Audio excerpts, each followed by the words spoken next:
Kajian subuh kita pagi ini hadis yang ketiga dari kitab Matan Arba'in. Seorang sahabat yang bernama Abdurrahman Abdullah bin Umar suatu hari mendengar Nabi Muhammad SAW berkata, perkataan Nabi adalah bunyal Islamu ala khamsin. Islam dibangun atas 5 dasar. Syahadatu an la ilaha illallah wa anna Muhammadar Rasulullah wa iqamis shalah dan seterusnya. Itulah yang menjadi rukun Islam. Islam dibangun artinya Islam ini sebuah bangunan, sebuah sistem, sebuah tata kelola, sebuah pedoman dalam rangka menjalani hidup. Kalau diumpamakan bangunan masjid ini paling atasnya atap, di bawah atapnya plafon, di bawah plafonnya lantai, di bawahnya lagi baru pondasi. Rukun Islam adalah pondasi, bagian yang paling dasar. Sudutnya ada 5. Yang 5 itu adalah syahadat, kemudian sholat, kemudian zakat, kemudian puasa, kemudian terakhir naik haji. Maka kalau bahasa Kang Eman, 5 sempurna.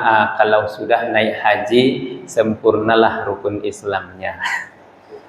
Karena dia adalah sebuah rancang bangun, sebuah sistem yang utuh, itu baru pondasinya. Pondasinya 5, artinya adalah tidak boleh kurang dari yang 5.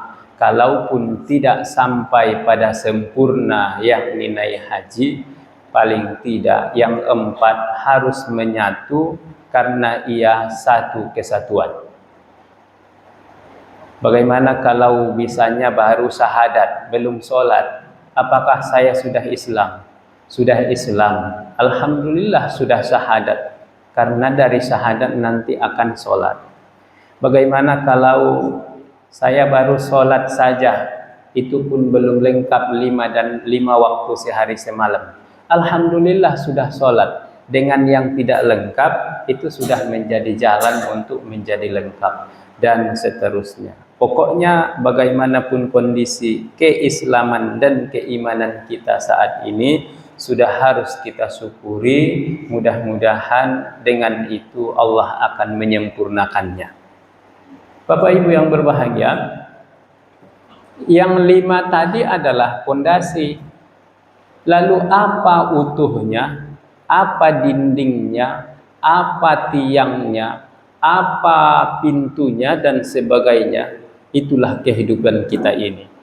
Maka disebut tiangnya adalah sholat. As-sholatu imaduddin. Sholat adalah tiang agama.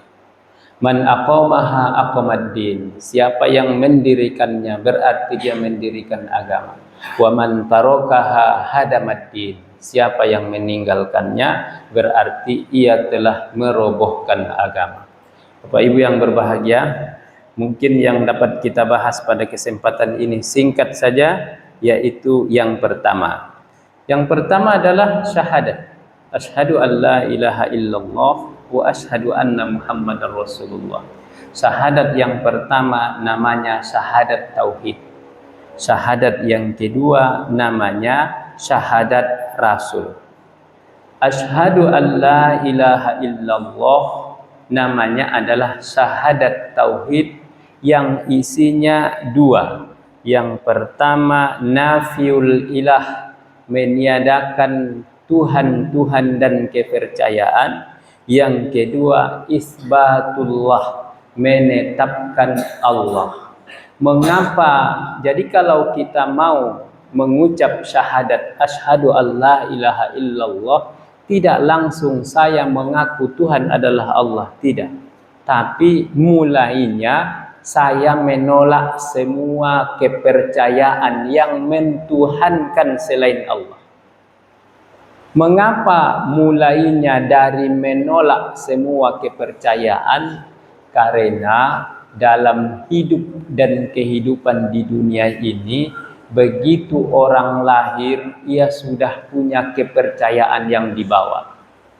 Ia sudah punya kepercayaan yang bermacam-macam. Yang disebut ilah adalah Tuhan. Tuhan adalah pencipta, lalu ada ciptaan, maka hubungannya menjadi sembah dan penyembah. Yang disembah dan penyembah.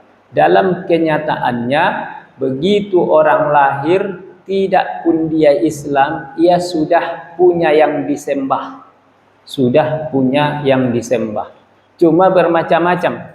Bagi orang yang mau diperhambakan oleh hartanya, maka ia akan menyembah hartanya. Bagi orang yang mau diperhambakan oleh penasehat spiritualnya, jika penasehat spiritualnya adalah dukun, maka ia pun mau diperhambakan oleh dukunnya. Semua manusia ini punya unsur penghambaan, ada ikatan antara dirinya dan yang ia percayai. Lalu itu ditolak dulu semua. Ditolak dulu semua, ditolak semua kepercayaan yang ada, kemudian barulah diisbatkan Allah. Barulah aku mengaku bahwa tidak ada Tuhan selain Allah. Aku tolak semua kepercayaan yang punya Tuhan selain Allah, dan Allah adalah Tuhanku. Bapak Ibu yang berbahagia, kalau sudah Allah adalah Tuhanku, pertanyaannya bagaimana cara kita membangun hubungan dengan Allah? Barulah masuk yang kedua, asyhadu anna Muhammadar Rasulullah. Tidak kita tahu bagaimana cara membangun hubungan dengan Allah. Lalu Allah utus untuk memberitahunya, untuk mencontohkan gerakannya, untuk memandu perkataannya, untuk menjadi iktibar bagi orang-orang yang mengikutinya. Itulah Nabi kita Muhammad sallallahu alaihi wasallam. Masuklah syahadat Rasul namanya. Maka Bapak Ibu yang berbahagia, setelah syahadat tauhid dan syahadat Rasul ia miliki dengan baik, berarti ia telah berada di pintu gerbang. Pintu gerbang yang harus dilalui menuju menjadi orang Islam yang utuh. Pembahasan itu masih sangat panjang Bapak dan Ibu yang berbahagia. Mengingat waktu, kita cukupkan sampai demikian. Mudah-mudahan dapat kita lanjutkan pada kesempatan berikutnya. Nasrum minallah wa fathun qarib. Assalamualaikum warahmatullahi wabarakatuh.